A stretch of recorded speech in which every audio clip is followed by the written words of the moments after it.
Minsan, ang dalawang puso ay nagkakabangga.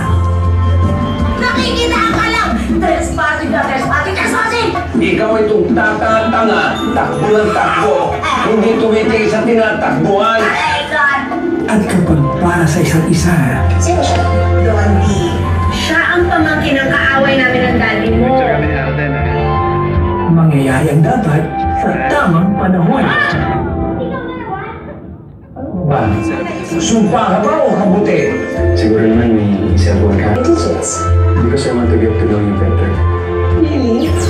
Ano ba nangyayari sa'yo? Hi, Daddy. How are you?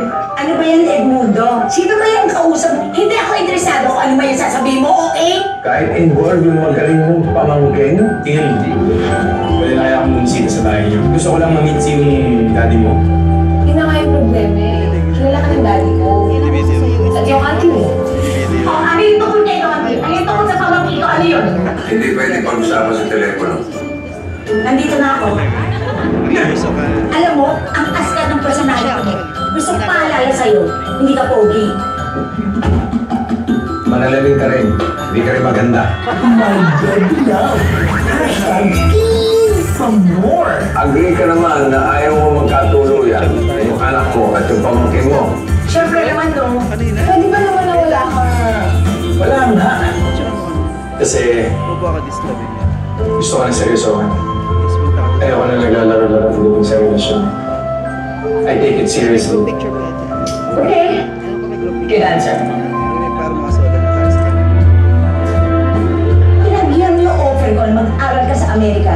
Dahil sabi mo, gusto mo kong kasama. Pero sa totoo lang, ang gusto mo kasama yung anak ni Vito, tama?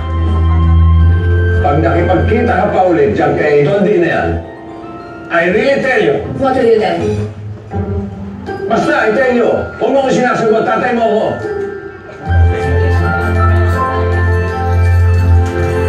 Dondi, Hindi niya ako maintindihan. Sir, kasi hindi na dyan siya maintindihan eh. Ang pinakaaabang tambalan sa tamang panahon. Vic Soto at Aida Salas, Abby Richards at May Mendoza.